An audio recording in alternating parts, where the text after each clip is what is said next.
ఒక సినిమాను ఎట్లా కంటెంట్ రాస్తారంటే, ఇప్పుడు ఎక్కడో ఇంగ్లీష్ సినిమా ఉన్నది, మన తెలుగు వాళ్ళు చూస్తారా? చూడరు కదా. అట్లనే ఇప్పుడు రాత్రి ₹1,00,00,000 దొరికినాయి, ఓ మాధురి దీక్షతో మాట్లాడినట్టు లవ్ చేసినట్టు ఉంటాయి, తెల్లారి ఉంటాయా? ఉండవు కదా. ఆ కళ వేస్టే కదా. అలా కంటెంట్ తయారు చేస్తారట. అంటే ఇంగ్లీష్ సినిమాలో ఉన్నదనుకో, అక్కడ మూమెంట్స్ సన్నివేశాలు అసలు ఆ సినిమా మనకు సంబంధం లేదు కదా, కానీ దాన్ని తెలుగులోకి అనువదించినట్టు ఆ సన్నివేశాలు సమయం మన వెంకటేష్తో చూస్తారు. అక్కడ హీరోని వెంకటేష్గా పెడతారు. అక్కడి సమయ సన్నివేశాలు మన పల్లెటూరులో జరిగినట్టు, మన ఊర్లో జరిగినట్టు, మన వాళ్ళకు జరిగినట్టు, మన పరిస్థితులకు జరిగినట్టు ఇట్లా పెడితే మన సినిమా ఇది కదా. అప్పుడు ఇంగ్లీష్ సినిమా కాదు, తెలుగు ఇది. అట్లా అనమాట. ఆ విధంగా చేస్తారన్నట్టు. అప్పుడు అర్థమైంది కదా. మనం రాసే కంటెంట్ కూడా అట్లా ఉండాలి.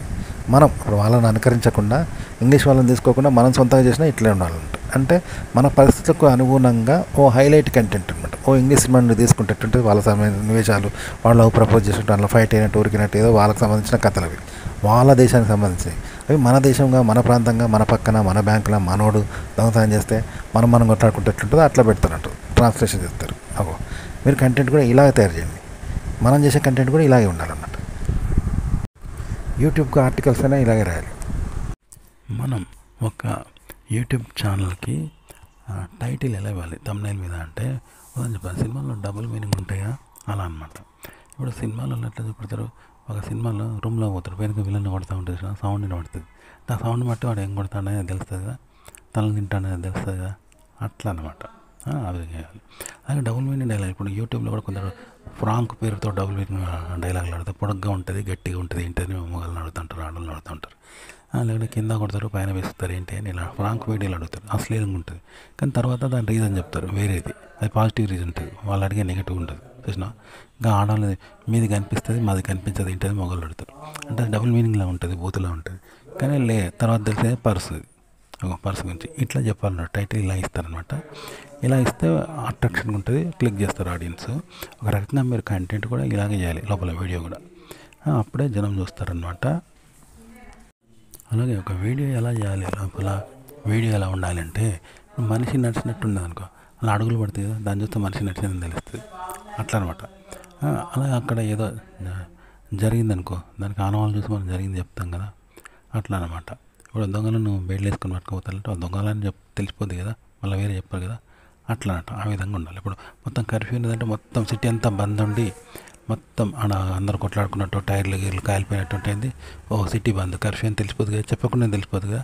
ఇలా చెప్పాలంట ఒక కంటెంట్ వీడియోలో విషయాన్ని ఇలా చెప్పాలన్నమాట. అంతేగాని చెప్పొద్దు. చెప్పడం కన్నా వాళ్ళకు చూస్తేనే తెలిసిపోదు కదా ఎవరికైనా, ఆ విధంగా చెప్పాలన్నమాట. ప్రశ్న చెప్పి దానికి జవాబు చెప్పినట్టుగా ఉండకూడదు. జవాబు చెప్పి ప్రశ్నించే ప్రశ్నను కలిగేలా చెప్పకూడదు. ప్రశ్న జవాబు ఉండకూడదు. అక్కడనే చూస్తేనే వాళ్ళకు ప్రశ్న కలగాలి, చూస్తేనే అందులో జవాబు తెలియాలి. ఆ విధంగా ఉండాలన్నమాట. ఒక వీడియో అంటే ఆర్టికల్ అలా రాసి చెప్పాలి, చెప్పడం అలా ఉండాలి. అంటే ప్రశ్న అడిగి దానికి జవాబు చెప్పడము అలా చెప్పడం కాకుండా, ప్రశ్న జవాబు రెండు ఒక దృశ్యాన్ని చూడగానే తెలిసిపోవాలన్నమాట. ఇప్పుడు అలా చూస్తే తెలిసిపోవా, అలా దొంగతనం జరిగింది, ఇల్లు కాలిపోయింది, అందరు అరుస్తూ ఉన్నారు, భయపడి పారిపోతానంటే ఏదో జరిగిందన్నట్టు కదా. ఇల్లు కాలిపోయిందంటే ఏదో ఇంట్లో ఏదో జరిగిందని తెలిసిపోద్ది కదా, అట్లా అంట. చూడగానే తెలిసిపోవాలంట. అంతేగాని ప్రశ్న చెప్పి దానికి జవాబు చెప్పడము తప్పు అనమాట. కానీ ప్రశ్న అడిగి జవాబు చెప్పమనడం రెండు తప్పు. ఓకే, తెలిసిపోతూనే ఉండాలి. చూసిన పరిస్థితిని చూసి తెలిసిపోతుంది కదా. అందరూ పారిపోతానంటే ఏదో ప్రమాదం జరిగినట్టే, కానీ అందరు ఎగురుతానని అయితే అనుకోం కదా. అట్లా అంటూ ప్రశ్న జవాబు రెండు చూడగానే తెలిసిపోతూ ఉండాలి. అలా మీరు చెప్పాలంటూ వీడియోలో. మనం టైటిల్ ఎలా పెట్టాలి థంబ్నెయిల్ మీద అంటే, చల్లకొచ్చి ముంత దాచినట్టుగా ఉండాలి. అట్లా అనమాట. లేదా ముంత దాచినా చల్లకొచ్చినని తెలిసిపోతుంది కదా, ముంత దాస్తూ ఉంటే అర్థమైంది, వీడు చల్లకొచ్చిన కానీ తెలియకుండా చేస్తాను, ఆ విధంగా తెలిసిపోద్ది. లేదా చల్లకొచ్చి ముంత దాచినట్టు ఉండాలి. అట్లా టైటిల్ పెట్టాలన్నమాట. అలాగే మనం వీడియో ఎలా చేయాలి అంటే, కంటెంట్ని ఎలా చెప్పాలి అంటే, కంటెంట్ చూడగానే ముంత దాస్తూ ఉంటే ఆడ కూడా చల్లకొచ్చిన తెలిసిపోద్ది. అలాగే చల్లకొచ్చి ముంత దాచినట్టు ఉండాలి. లేదా ముంత దాచినా చల్లకొచ్చినట్టు తెలిసిపోద్ది. ఇలా రెండు విధాలుగా తెలిసిపోతూ ఉండాలి. మనం చెప్పకుండానే రెండు తెలిసిపోతూ ఉండాలి. ఆ విధంగా వీడియో ఉండాలి. ఆ విధంగా చెప్పాలి విషయాన్ని. అంతేగాని చల్లకొచ్చినట్టు చెప్తే వాడు చూడు, చల్లకొస్తే అట్లా వినడానికి ఏముంటుంది, కామన్ అందరి ఓపెన్గా సీక్రెట్ ఓపెన్ అయిపోయింది. అలాగే ముంత దాచిన అనుకో, ముంత దాస్తే వీడు ఎందుకు వచ్చిండో ఎవరికి తెలియదు. కాబట్టి చల్లకొచ్చినట్టు చెప్పద్దు, ముంత దాచినట్టు కూడా ఎవరికి తెలియదు. కాబట్టి ముంత దాస్తున్నట్టు మనం సీక్రెట్గా దాచి పెడతా ఉన్న విషయం చూస్తే వీడు ఎందుకబ్బా దొంగతంగా దాస్తా ఉన్నా తెలుస్తుంది కదా. ఆ విధంగా తెలియాలి. దాస్తున్నాడంటే దొంగ దాచుకుంటున్నట్టే వీడు దొంగతనం చేసిన తెలియదు, ఆ విధంగా తెలియాలి. అట్లా అనమాట. ఇక చల్లకొచ్చిండు అంటే వచ్చిందని ఓపెన్గా తెలిసిపోతుంది. కాబట్టి అలా చెప్పద్దు. ముంత దాస్తున్నాడంటే దొంగ అన్నట్టు, అట్లా అనమాట. చల్లకొచ్చిండు అంటే చల్లకొచ్చి ముంత దాచినట్టు, లేదా ముంత దాచినా చల్లకొచ్చినట్టు, ఈ విధంగా తెలియాలి. వీడియోకి తమ్నైల్ మీద టైటిల్ ఎలా పెట్టాలి అంటే డబుల్ మీనింగ్. ఇప్పుడు సినిమాలలో చూపిస్తారు సినిమా, ఒక లేడీ డాక్టర్ వచ్చింది అని అందరు చూడడానికి వస్తారు, మగవాళ్ళందరూ స్నానం చేసినట్టు వస్తారు, ఊరికే స్మార్ట్గా ఉంటుంది, ఆమె క్లబ్ డాన్సర్ అనమాట. లేడీ డాక్టర్ లోపల పోయినా మామూలు అవుతాడు, పైకి పైకి ఇంకాస్త పైకి, కొంచెం పైకి జరగండి అంటే పేషెంట్ జరపమన్నట్టుగా నేను డబుల్ మీనింగ్ వినబడతాను అందరికీ. పైకి జరగండి, ఇంకాస్త పైకి జరగండి అంటే ఆ కింద పడుకొని వాళ్ళని పైకి జరగమన్నట్టు ఉంటుంది అన్నట్టు. చూసారా, అందరూ అని వేరేలాగా ఊహించుకుంటారు, అట్లా అన్నట్టు. టైటిల్ ఆ విధంగా పెట్టాలి, డబుల్ మీనింగ్ వేరే వచ్చేలాగా. అలాగే ఇప్పుడు ఒక సినిమాలో ఏం చేస్తారు, పురాణాలందరూ ఒక ఆంట దగ్గరికి పోతారు, పైసలు కట్టమంటే కట్టదు, కాబట్టి ఏం చేస్తారు, మంచి డ్రిల్గా ఊపుతుంటారు, బయటకు చాలా స్పిరిట్ బయటకు వస్తారు. ఇంకోటి పోతారు, మళ్ళీ మంచాలను ఊపుతుంటారు, లోపల పని చేసినట్టు సెక్స్ చేసినట్టు బిల్డప్ ఇచ్చి బయటకు వస్తుంటారు.